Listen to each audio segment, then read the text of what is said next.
wabarakatuh. Selamat pagi semuanya. Selamat datang di channel saya Ranggi Ramadhani Ilminisa. Sudah siap belajar hari ini? Hari siap dong. Silakan subscribe, like, dan share dulu ya. Semoga apa yang kita pelajari hari ini bisa bermanfaat di kemudian hari. Amin. Oke, baiklah.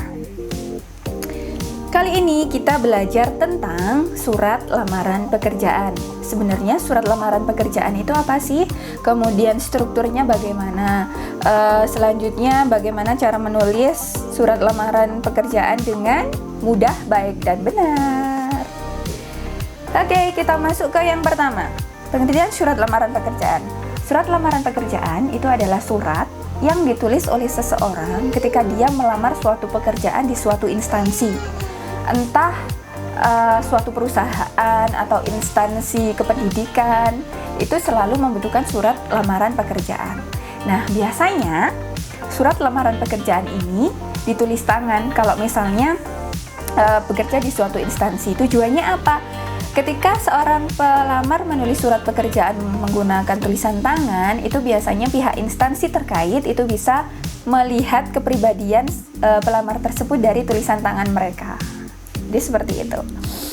Nah, selanjutnya fungsi surat lamaran pekerjaan itu apa sih? Yang pertama, sebagai tanda tertulis atau sebagai tanda tertulis resmi pengajuan permohonan pekerjaan.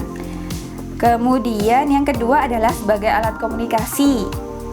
Yang ketiga adalah sebagai bahan pertimbangan.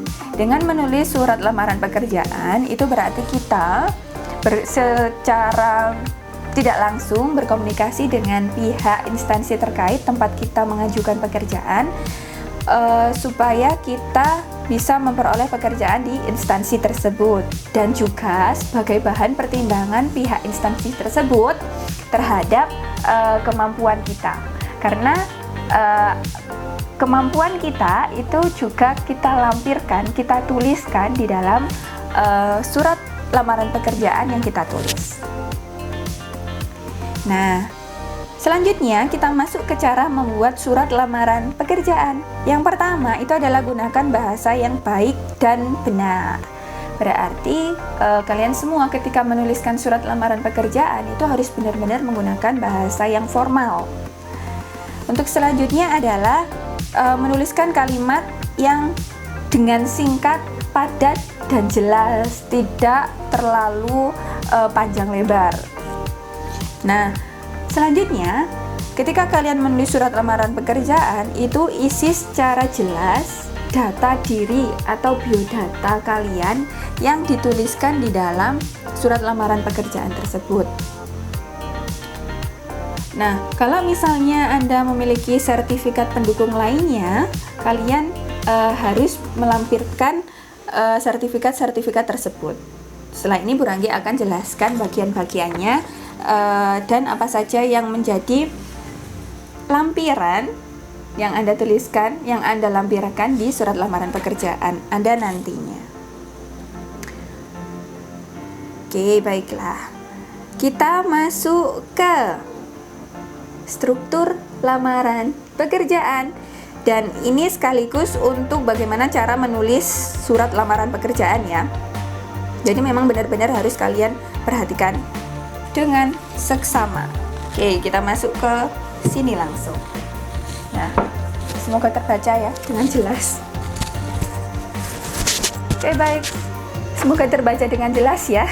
Oke, baiklah. Untuk yang pertama, ini di pojok kanan atas itu adalah tempat dan tanggal pembuatan surat. Misalnya Malang, 9 Oktober 2018. Ini contoh surat lamaran pekerjaan Bu Ranggi waktu dulu setelah lulus S2. Oke, kemudian di sini di setelah tanggal, kemudian di bawahnya itu ada yang terhormat. Jadi penggunaan kepada yang terhormat itu sebenarnya tidak efektif. Karena apa? Ketika kalian sudah menggunakan kepada, ya sudah, kepada saja. Kepada siapa? Kalau kalian menggunakan yang terhormat, berarti yang terhormat saja. Tidak perlu dituliskan dua-duanya. Jadi di sini Bu Ranggi menggunakan yang terhormat. Rektor Universitas Negeri Malang di tempat. Selanjutnya kita masuk ke paragraf selanjutnya. Ini ada perihal. Sebenarnya di bawah perihal ini ada lampiran. Kalau misalnya untuk melampirkan apa saja yang dilampirkan ini.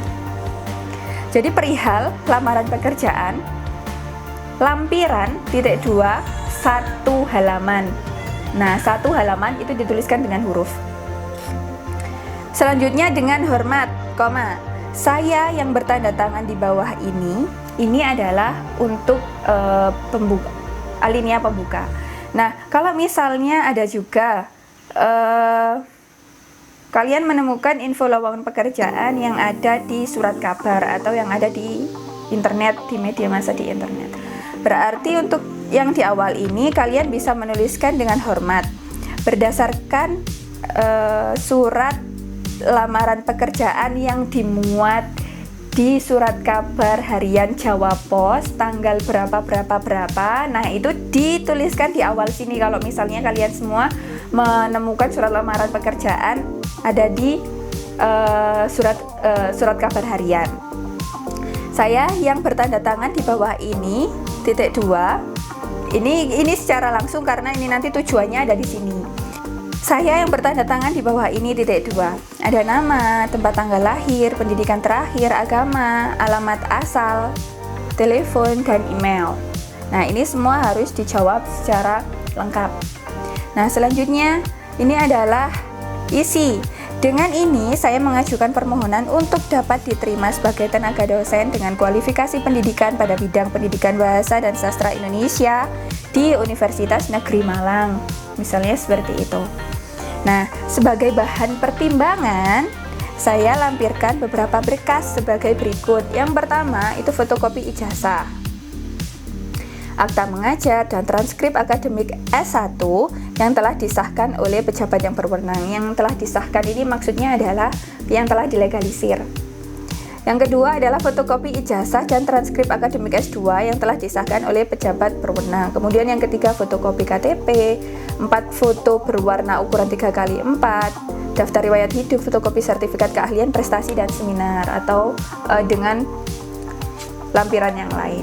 Nah, untuk yang ini sebagai bahan pertimbangan yang harus dilampirkan, ini merujuk pada instansi yang kalian tuju. Jadi setiap instansi itu memiliki bahan pertimbangan lampiran yang berbeda-beda. Jadi ini menyesuaikan saja ya.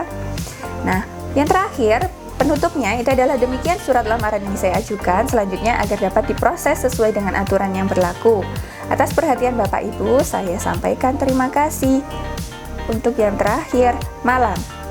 Ini tanggalnya, hormat saya, tanda tangan, dan nama terang. Nah, seperti ini, itu adalah contoh dari surat lamaran pekerjaan. Nah, mudah bukan? Nantinya kalian akan praktik untuk menulis surat lamaran pekerjaan. Jadi kalian imajinasikan, kalian ingin misalnya melamar di Google Indonesia. Kalian ingin bekerja di kantor Google Indonesia misalnya. Kalian harus menulis surat lamaran pekerjaan yang disampaikan untuk melamar pekerjaan di Google Indonesia. Oke, sudah cukup pembelajaran kita kali ini. Semoga bermanfaat. Cukup sekian. Assalamualaikum warahmatullahi wabarakatuh. Dadah.